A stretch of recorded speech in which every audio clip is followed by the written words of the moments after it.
Hai teman-teman, jadi kali ini aku bakal bahas something yang sebenarnya tuh udah basic banget, yaitu tentang siklus akuntansi atau accounting cycle. Meskipun ini udah cukup sering dibahas dan mungkin udah ada di video-video lain, tapi nggak apa-apa, kita review lagi bareng-bareng. Oke, mari kita mulai. Yang pertama ada transaksi. Transaksi itu harus dalam satuan mata uang. Kalau nggak, gimana kita bisa melakukan pencatatan? Misalnya kalau ada pernyataan dibeli sapi sebanyak 10 ekor. Nah, itu tuh nggak cukup.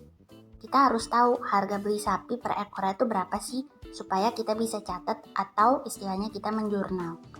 Yang kedua ada bukti transaksinya, seperti kwitansi, invoice, ataupun bukti-bukti lain yang menunjukkan kalau transaksi itu benar-benar terjadi. Yang ketiga, transaksi ini merupakan tahap identifying. Jadi kita mengidentifikasi transaksi dan bukti-bukti transaksinya untuk kita lakukan pencatatan di step berikutnya. Next adalah jurnal.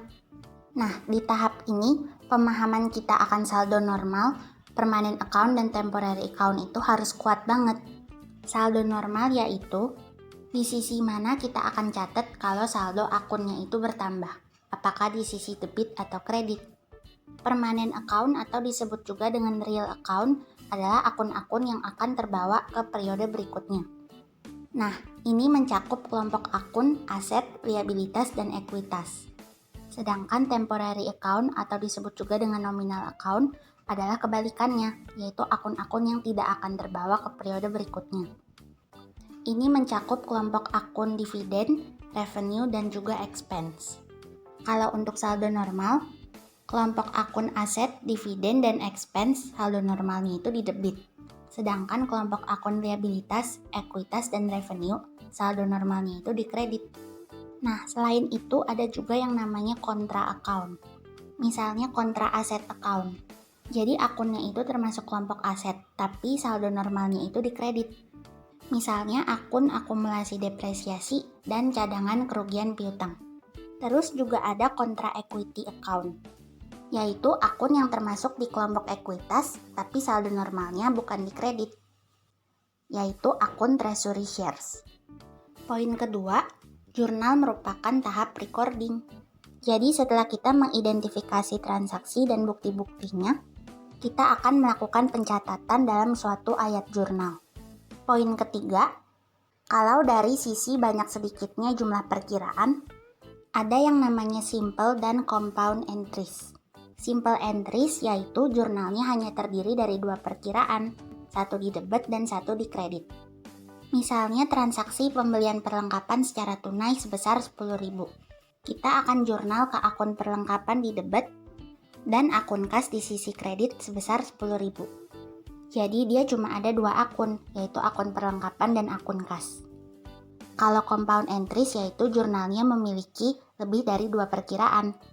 Misalnya transaksi kita beli peralatan seharga 50 juta. Tapi kita baru bayar separohnya lagi masih ngutang. Berarti kita akan catat ke akun peralatan 50 juta di sisi debit. Terus kita juga akan jurnal ke akun kas dan utang usaha masing-masing sebesar 25 juta di sisi kredit. Jadi akunnya ada 3, yaitu peralatan, kas, dan utang usaha.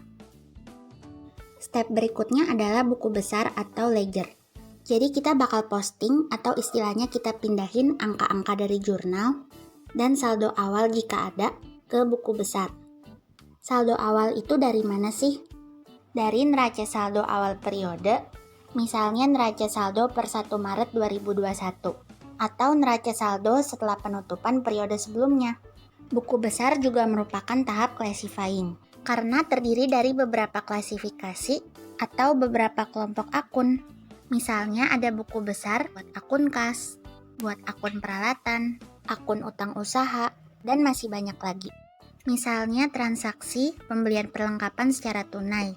Kita jurnal ke akun perlengkapan di debit dan akun kas di kredit. Habis itu kita posting deh ke buku besarnya akun perlengkapan dan akun kas. Jangan lupa kalau ada saldo awal dimasukin juga ya ke buku besar. Terus kita tambah kurang sama postingan yang dari jurnal tadi buat ketemu sama saldo akhirnya. Next adalah neraca saldo atau trial balance. Prinsip utama dari trial balance yaitu sisi debit harus sama dengan sisi kredit. Jadi kita pindahin deh saldo akhir yang tadi dari buku besar ke neraca saldo. Ingat-ingat lagi ya saldo normal dari setiap akun, apakah di sisi debit atau kredit. Kadang-kadang debit udah sama dengan kredit aja itu belum tentu benar loh. Mungkin aja kita salah mendebit atau mengkredit akun tapi tetap aja balance. Misalnya, harusnya kita mendebit akun perlengkapan, tapi karena kurang teliti yang kita debit akun persediaan. Tapi karena saldo normalnya akun perlengkapan dan persediaan itu sama-sama didebit, pas susun trial balance tetap aja sama. Jadi, udah sama aja belum tentu benar, apalagi kalau nggak sama, pasti ada yang salah. Terus, akun-akun yang ada di neraca saldo itu bisa mencakup baik permanen maupun nominal account, kayak yang udah aku jelasin di depan tadi. And setelah neraca saldo, next kita bikin jurnal penyesuaian atau adjusting entries. Jurnal penyesuaian memiliki beberapa ciri.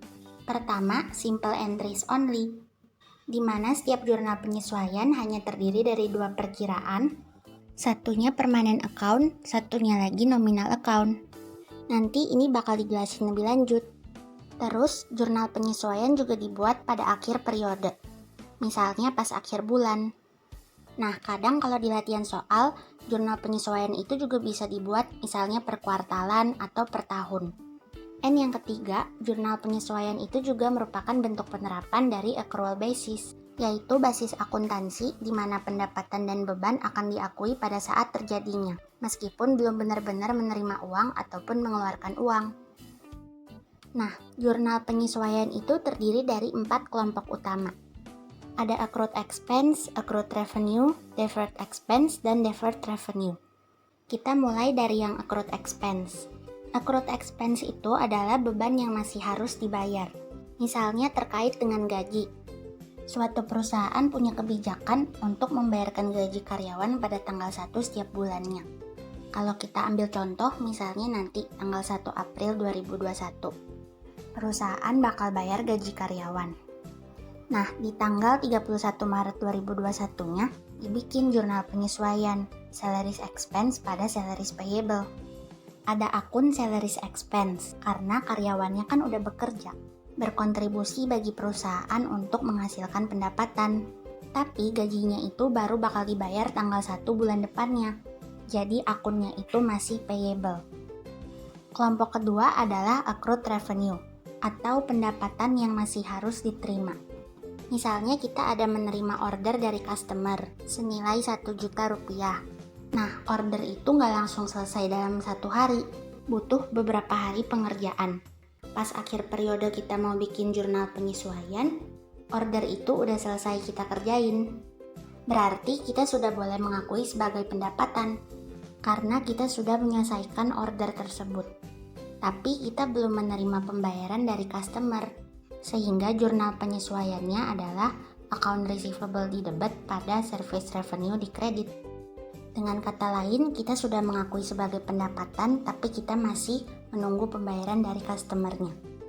Nah, ingat konsepnya accrual basis, di mana beban dan pendapatan diakui pada saat terjadinya, meskipun kita belum benar-benar terima atau keluarin uangnya. Kelompok ketiga adalah deferred expense, atau beban dibayar di muka.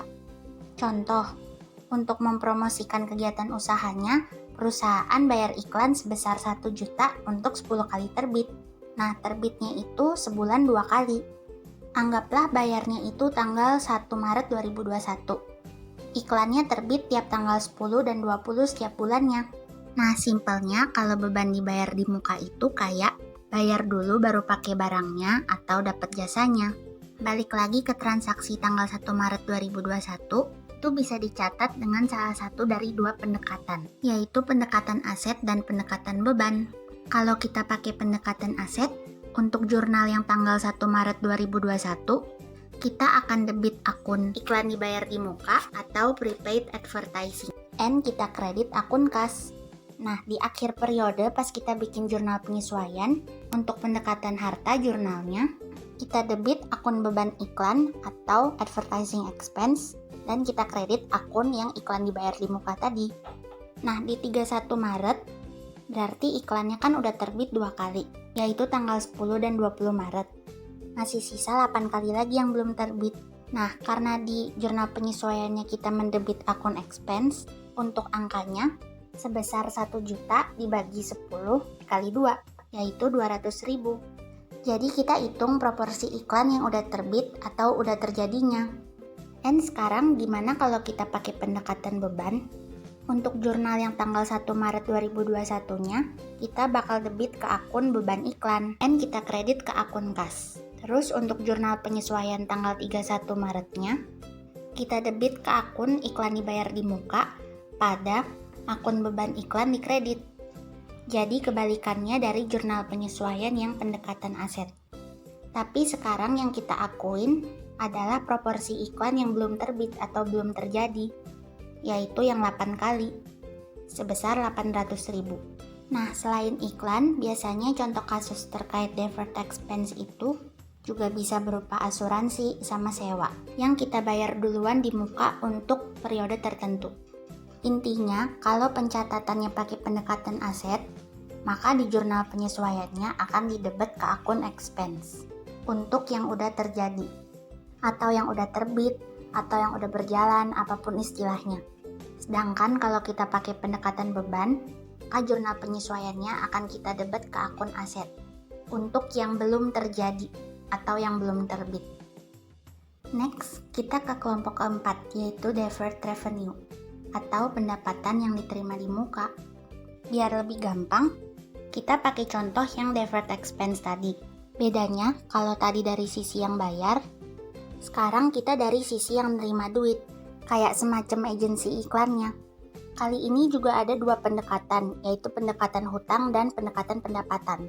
Kalau kita pakai pendekatan hutang, transaksi yang tanggal 1 Maret itu bakal kita jurnal ke akun cash di debit dan akun unearned revenue di kredit sebesar 1 juta. Nah, teman-teman harus hati-hati ya. Kadang masih ada yang nganggep unearned revenue itu sama dengan revenue, padahal sebenarnya beda. Unearned revenue adalah pendapatan yang diterima di muka, dan dia termasuk bagian dari liabilities atau hutang. Tapi bukannya utang dalam bentuk uang, melainkan utang jasa, karena kita udah menerima pembayaran duluan. Padahal kita belum kasih jasa apa-apa ke kliennya. Dalam contoh ini jasa iklan. Buat jurnal penyesuaiannya tanggal 31 Maret, kita bakal jurnal unearned revenue di sisi debit pada revenue di sisi kredit. Nah, proporsi dari 1 juta tadi yang boleh kita akuin sebagai revenue adalah sebesar 200.000 untuk iklan yang udah 2 kali terbit. Dengan kata lain, kita udah provide jasa iklan kita tuh 2 kali. Masih ada sisa 8 kali lagi. And sekarang ke pendekatan pendapatan. Buat jurnal yang tanggal 1 Maretnya, kita debit ke akun cash dan kita kredit ke akun revenue sebesar 1 juta. Jadi bukan ke unearned revenue. Untuk jurnal penyesuaiannya tanggal 31 Maret, kita bikin kebalikannya dari penyesuaian yang pendekatan hutang. Jadinya, revenue di debit pada unearned revenue di kredit. Angkanya sebesar 800.000. Jadi yang kita pakai adalah proporsi dari iklan yang belum terbit. That's why muncul akun unearned revenue-nya di kredit.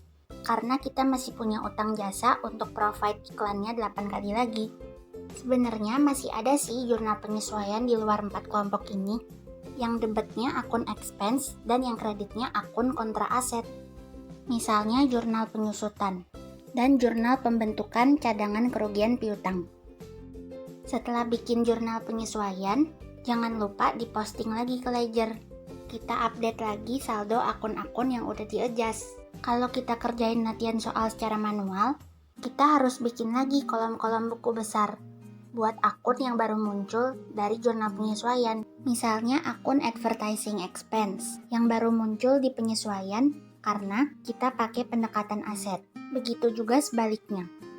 Juga akun depreciation expense yang baru muncul pas kita bikin jurnal penyesuaian kalau nggak ada transaksi terkait disposal aset tetap. Nah, kita harus bikin manual lagi tuh kolom-kolomnya. Tapi kalau udah pakai sistem, bakal ke-update secara otomatis karena kan udah ada COA atau chart of account-nya. Abis kita update saldo buku besar dari jurnal penyesuaian tadi, sekarang kita pindahin ke adjusted trial balance. Basically, prinsipnya tuh sama kayak trial balance tadi, yang sebelum kita bikin jurnal penyesuaian, yaitu debit dan kredit harus selalu sama. Terus dia juga mencakup permanen dan temporary account. Nah, tambahannya, kalau di adjusted trial balance, kemungkinan akun-akunnya bakal lebih banyak daripada trial balance yang tadi. Soalnya ada akun-akun baru yang muncul after kita bikin jurnal penyesuaian. Misalnya ada akun interest expense, karena kita bikin penyesuaian untuk bunga berjalan. Terus akun advertising expense, karena kita menggunakan pendekatan harta untuk pencatatannya. Dan seterusnya. Next, kita bikin financial statements. Actually, aku ada konten sendiri tentang laporan keuangan. Tapi nggak apa-apa, aku jelasin singkat aja. Jadi laporan keuangan itu terdiri dari 5 jenis. Pertama, laporan laba rugi dan penghasilan komprehensif lain. Intinya, akun-akun yang termasuk kelompok revenue dan expense, kita masukin ke sini. Terus kita kalkulasi buat ketemu laba atau rugi bersihnya. Nah, tapi nanti kalau teman-teman udah belajar akuntansi level intermediate, ada komponen yang namanya other comprehensive income. Untuk komponennya apa-apa aja yang masuk ke sana, aku belum jelasin dulu ya, soalnya kita lagi bahas siklus akuntansi. Takutnya nanti jadi melenceng, hehehe. Yang kedua, laporan perubahan ekuitas. Secara garis besar, komponennya meliputi saldo ekuitas awal, item-item kayak tambahan setoran modal, dividen, laba atau rugi tahun berjalan, dan seterusnya. Terus nanti ditambah kurang untuk ketemu dengan saldo ekuitas akhir. Yang ketiga ada laporan posisi keuangan. Yang masuk ke sini adalah akun-akun kelompok aset, liabilitas, dan ekuitas. Ingat lagi persamaan dasar akuntansi kalau jumlah aset harus sama dengan jumlah liabilitas tambah jumlah ekuitas. Nantinya aset juga bakal diklasifikasi lagi jadi aset lancar dan aset tidak lancar. Terus kalau liabilitas dibagi lagi jadi liabilitas jangka pendek dan jangka panjang. And bedanya lagi, laporan posisi keuangan itu dibuat untuk satu tanggal tertentu. Misalnya per 31 Maret 2021. Sedangkan untuk laporan yang nomor 1 dan nomor 2 dibikinnya untuk suatu periode waktu. Misalnya untuk periode yang berakhir pada tahun 2021. Jadi bukan per satu tanggal. Yang keempat ada laporan arus kas. Bedanya laporan arus kas dengan 3 laporan sebelumnya adalah laporan arus kas itu disusun menggunakan cash basis. Jadi benar-benar ada uang yang keluar atau masuk. Ada 3 jenis aktivitas dalam laporan arus kas, yaitu aktivitas operating, investing, dan financing. Yang masuk ke aktivitas operating adalah transaksi yang berhubungan sama aset dan liabilitas lancar. Misalnya keluarin uang untuk beli perlengkapan atau dapat uang pelunasan dari customer. Kalau yang masuk ke investing itu transaksi terkait aset tidak lancar. Misalnya kita beli peralatan secara tunai atau dapat uang dari hasil penjualan tanah. Terus kalau yang masuk ke financing itu transaksi terkait liabilitas jangka panjang dan ekuitas. Misalnya ada bagiin dividen kas, dapat pinjaman jangka panjang dari bank, dan seterusnya. Nah, gimana kalau transaksinya termasuk ketiga kelompok itu, tapi pembayarannya non-tunai? Misalnya beli peralatan tapi pakai sewa pembiayaan atau leasing. Itu akan masuk ke nomor 5, yaitu catatan atas laporan keuangan atau CALK. Jadi perusahaan akan mendisclose atau mengungkapkan transaksi-transaksi non-kas yang terjadi terkait sama 3 aktivitas di laporan arus kas tadi. Selain itu di CALK perusahaan juga kasih tahu nih metode penyusutan yang dia pakai, sistem pencatatan dan metode penilaian persediaan, rincian deposito dan utang bank yang perusahaan miliki, dan masih banyak lagi. Makanya nanti kalau teman-teman lihat CALK itu bisa belasan hingga puluhan halaman. Meski begitu, CALK tetap dibaca-baca ya teman-teman, karena ada banyak informasi di dalamnya. Habis itu, kita bikin jurnal penutup. Jadi kita mau menutup atau istilahnya kita jadiin nol buat semua temporary account supaya nggak terbawa ke periode berikutnya. Di step ini kita juga kenal sama perkiraan sementara, yaitu income summary. Oke, untuk teknisnya ada 4 step untuk bikin jurnal penutup. Pertama, tutup akun-akun revenue. Caranya gampang banget. Saldo normal dari akun-akun revenue, termasuk sama gain kalau ada, itu kan di sisi kredit. Kalau kita mau tutup atau jadiin nol, sekarang kita taruh di sisi debit. Terus pasangannya, akun income summary di sisi kredit. Demikian juga dengan step 2, tutup akun-akun expense, termasuk sama loss kalau ada. Karena saldo normalnya di sisi debit, maka buat nutupnya, kita taruh di sisi kredit. Dan pasangannya akun income summary di sisi debit. Step ketiga, sekarang kita mau tutup akun income summary-nya. Caranya juga gampang banget. Tinggal bandingin aja nilai income summary di sisi debit dan kredit. Mana yang lebih gede? Contoh, income summary di sisi debit sebesar 10. Yang di sisi kredit sebesar 8. Berarti gedean yang sisi debit.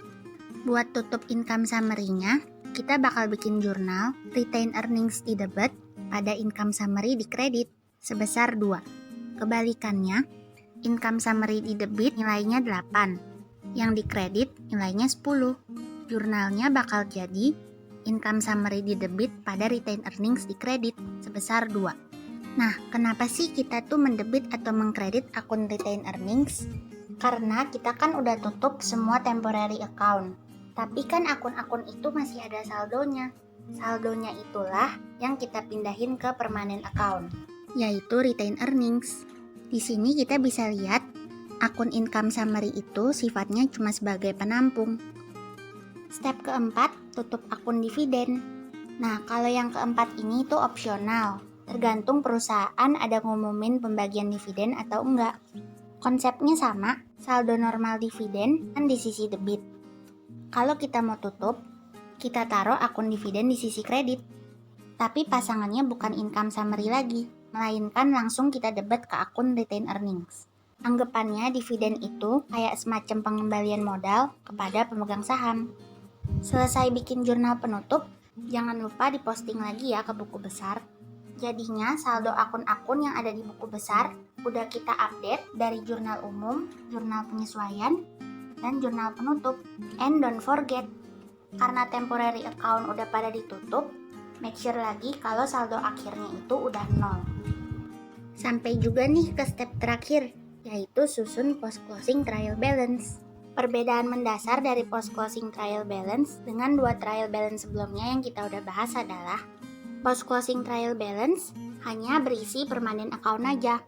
And post closing trial balance ini nantinya bakal jadi neraca saldo untuk awal periode berikutnya. Yeay, akhirnya selesai juga nih teman-teman nge-review siklus akuntansi dari awal sampai akhir.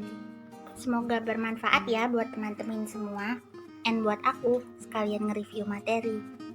Tetap semangat, selalu terapin protokol kesehatan, and God bless.